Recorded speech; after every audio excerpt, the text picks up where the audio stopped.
ఒకటే విజ్ఞప్తి చేస్తున్నా, ఆడబిడ్డలపై నేరాల విషయంలో కఠినంగా ఉంటాం. ఎవడైనా సరే మహిళలపై నేరాలకు పాల్పడితే అదే చివరి రోజు చెప్పా చేసి చూపిస్తానని మరొక్కసారి హెచ్చరిస్తున్నా. మానవ మృగాలు అక్కడక్కడ ఇంకా కూడా రెచ్చిపోయే పరిస్థితులు ఉన్నారు. అలాంటి వారిని హెచ్చరిస్తున్నా. చిన్న పిల్లల పట్ల పైశాచికంగా వ్యవహరిస్తున్నారు. ఈ విషయమే నేను చెప్పాను. సిబిఎన్ వస్తానే లా అండ్ ఆర్డర్ కంట్రోల్ కావాలి. నేరస్తులకు రౌడీలకి ఆంధ్రప్రదేశ్లో చోటు లేదు. ఈ విషయం చాలా స్పష్టంగా హామీ ఇచ్చాను. ప్రజలు ప్రాణాలు కాపాడే రాజకీయాలు ఒకవైపు, ప్రజలను భయపెట్టి మోసాలు చేసే రాజకీయాలు ఇంకొక వైపు. ఇది మన రాష్ట్ర పరిస్థితి. రాష్ట్రంలో జరుగుతున్న సంక్షేమం సూపర్ 6 సూపర్ హిట్ చేసిన ఘనత కూడా ఈ ప్రభుత్వానిది. అభివృద్ధి సుపరిపాలనతో ముందుకు పోతున్నాం. ఇది చూసి గొడ్డలి పార్టీ తట్టుకోలేకపోతుంది. ఫ్రస్ట్రేషన్ లో ఉన్నారు. గంగ వెర్రులెత్తున్నారు. నోరు తెరిస్తే అబద్ధాలు. మీడియా ముందుకొచ్చి మాయా నాటకాలు. మీరందరూ ఆలోచించుకోవాలి. ఇది ఒక రాజకీయ పార్టీ నైజం, అదే గొడ్డలి పార్టీ. ఈ సందర్భంగా మీ అందరికీ ఒకటే 11 విషయాలు విజ్ఞప్తి చేస్తున్నా. నేను 48 ఏళ్లుగా రాజకీయాల్లో ఉన్నా. నేనెప్పుడు కూడా ఏదైనా నా మీద 23 క్లేమోర్ మైన్స్ వెంకటేశ్వర స్వామికి లాంఛనాలు ఇవ్వడానికి పోతా ఉంటే ఆ రోజు నక్సలైట్స్ నా మీద బ్లాస్ట్ చేస్తే నేను రాజకీయం చేయలేదు. ఒకవేళ నా ప్రాణాలు పోయి ఉంటే కూడా మీకోసం నా ప్రాణాలు పోయాయనుకుంటాను తప్ప నేను ఎప్పుడు భయపడలేదు. సాక్షాత్ వెంకటేశ్వర స్వామి నన్ను కాపాడి మీకు మళ్ళా ఈ పనులు చేయమని పునర్జన్మనిచ్చాడు తప్ప ఇంకోటి కాదని చెప్పి నేను మీకు తెలియజేస్తున్నా. వివేక హత్య నాటకాలు అంతిమని అడుగుతున్నా. మీ అందరికీ తెలుసా లేదా అని అడుగుతున్నా. వివేకానంద్ ఎవరు హత్య చేశారు తెలుసా లేదా? మీకు తెలుసంటే చేలిపైకి ఎత్తండి. నిన్నేం మాట్లాడి పెద్ద మనిషి చూశారా? నంగ నాచిగా మాట్లాడాడు. నేనే చంపించానని ఇప్పుడు కూడా మాట్లాడుతున్నాడు. ఆ రోజు నాటకాలేసి తప్పుడు వార్తలు రాసి రాజకీయ లబ్ధి పొంది మళ్ళా ఇప్పుడు మాట్లాడుతున్నాడు. కోడి కత్తి డ్రామా జ్ఞాపకం ఉందా మీకు? గులకరాయి డ్రామా జ్ఞాపకం ఉందా మీకు? ప్రజల్ని మోసం చేసే ఎత్తుగడ, దుర్మార్గానికి పరాకాష్ట. దళిత డ్రైవర్ సుబ్రహ్మణ్యాన్ని హత్య చేసి డోర్ డెలివరీ ఇంటి దగ్గర అప్పజెప్పి అంత్యక్రియలు చేసుకోమనే అరాచకం. అలాంటి వాడికి సన్మానం చేసే నీచ సంస్కృతి ఈ గొడ్డలి పార్టీది. మాస్క్ అడిగినటువంటి కరోనా సమయంలో దళిత డాక్టర్పై దాడి చేయించి వేధించి అతన్ని చంపేసినటువంటి వ్యక్తులు వీళ్ళు. ఇంకో పక్క కుటుంబ బంధాలపై గొడ్డలి వేటు. తల్లికి చెల్లెలికి ఆస్తి అంటే వాళ్ళకి ఇవ్వకుండా వేధించడం. విన్నారా మీరు ఎప్పుడైనా? హిందూ సాంప్రదాయం మీకు గుర్తుందా?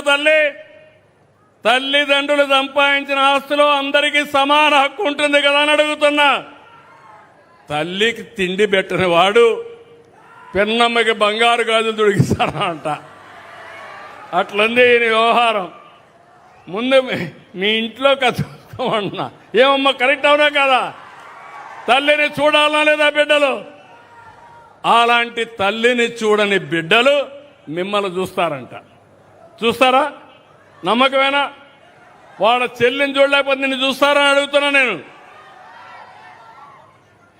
ఇంకొక పక్కన హిందూ దేవాలయాలపైన దేవుళ్లపైన దాడులు. ఇది ఎక్కడిదో నాకు అర్థం కాలేదు. అపవిత్రమైన కార్యక్రమాలు, కుట్రలు, తప్పుడు ప్రచారాలు, అంటే మత విద్వేషాలు రెచ్చగొట్టడానికి, లేనిపోని సమస్యలు సృష్టించడానికి పోలవరం, అమరావతి, పెట్టుబడులు, అభివృద్ధి పైన గొడ్డలి పార్టీ వేటు, నందం సుబ్బయ్య, చంద్రయ్య, జల్లయ్య పీకలు కోసి నడి రోడ్డు మీద చంపేయడం, అలాంటి రక్తదాహం, గంజాయి బ్యాచ్లకు ప్రోత్సహించడం, మాట్లాడితే రప్ప రప్ప రంకెలు, జంతు రక్తంతో కటౌట్లకు అభిషేకాలు. ఇక్కడుండేది సిబిఎన్. నా దగ్గర తోక తిప్పితే ప్రజాహితం కోసం తోక కట్ చేస్తాను తప్ప ఎవరిని అలో చేయను. చేయాలనా లేదా అని మిమ్మల్ని అడుగుతున్నా. మీకు న్యాయం చేయాలి. అభివృద్ధి చేస్తే చాలదు, సంక్షేమం ఇస్తే చాలదు. మీ ఆస్తులకు రక్షణగా ఉండాలి, మీ ప్రాణాలకు రక్షణ ఇవ్వాలి. అప్పుడే నేను మీ అందరికీ నిజమైన సేవ చేసిన వ్యక్తిని అవుతాను. కారు కింద సొంత కార్యకర్త సింగయ్యను దొక్కించారు. కడపలో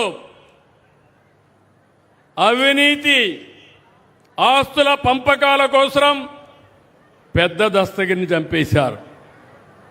కులాలు, మతాలు, ప్రాంతాల మధ్య చిత్తు పెట్టి రోజుకొక నాటకం, పాస్టర్లతో దాడి డ్రామాలు.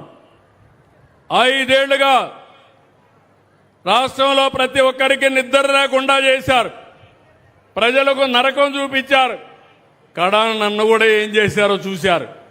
కనీసం నోటీస్ ఇవ్వకుండా ఒక సాయంత్రం చేసేపోయి జైల్లో పెట్టేసే పరిస్థితికి వచ్చారు. మీరే నన్ను కాపాడుకున్నారు, ఉద్యమాలు చేశారు. అంటే నేను ఇక్కడ అడిగేది, ఈరోజు మీ అందరికీ ఫ్రీడమ్ వచ్చిందా లేదా అని అడుగుతున్నా. భయం పోయిందా లేదని అడుగుతున్నా. ఈ తెలుగుదేశం పార్టీ, ఎన్డీఏ పార్టీ ప్రజలకు ఇచ్చింది మొదటిది ఫ్రీడమ్ ఇచ్చాం. మీ ఆస్తులకు, ప్రాణాలకు రక్షణ ఇచ్చాం. మీకు స్వేచ్ఛనిచ్చిన పార్టీ ఎన్డీఏ పార్టీ. అవునంటే గట్టిగా చెప్పండి, కూడా చెప్పండి. ఇప్పుడు చెప్పండి, అధికారంలో ఉన్నా ప్రతిపక్షంలో ఉన్నా అది గొడ్డలి పార్టీ అవునా కాదా అని మీరే నిర్ణయించాలి. నేను చెప్పింది అనునిత్యం మీరు ఆలోచించుకోండి. చరిత్రలో ఒకటి ఉంది, మీరు గుర్తుపెట్టుకోవాలి. నరకాసురుడు వధ జరిగితే దీపావళి జరుపుకుంటున్నాం సంవత్సరం. దేనికోసం? నరకాసురుడిని గుర్తుపెట్టుకొని చెడుని ప్రోత్సహించకూడదని, అవునా కాదా? అలాంటిది మీరు గుర్తుపెట్టుకోవాలి. ప్రజాస్వామ్యంలో గొడ్డలి పార్టీకి చోటు లేదు. సమాజానికి గొడ్డలి పార్టీ హానికరం. గొడ్డలి పార్టీ నెవర్ అగైన్. మీ మనసులో రావాలి. నాకు మంచి జరగాలంటే ఈ గొడ్డలి పార్టీ రాకూడదని మీరు పూజలు చేయాలి. అలాంటి వారికి దగ్గర పోవడానికి ఎవరు సాహసం చేయొద్దండి. ఎవరైనా మీ గ్రామంలో ఉన్నా నేను ఒకటే చెప్తున్నా, గొడ్డలి పార్టీ అంటే మీరు సహకరించద్దండి. సహకరిస్తే మీకు మీరే చెడు చేసుకున్నట్టు అవుతుంది. నేను రాజకీయాల్లో చాలా చూశాను, ఎన్నో పోరాటాలు చేశాను. కానీ ఇలాంటి నేర చరిత్ర, ఇలాంటి విచిత్రమైన మనస్తత్వాన్ని నా జీవితంలో చూడలేదు. ప్రజారోగ్యమే కాదు, ప్రజాస్వామ్యాన్ని, రాష్ట్రాన్ని కాపాడుదాం. ప్రతి ఒక్కరూ మద్దతుగా నిలవండి.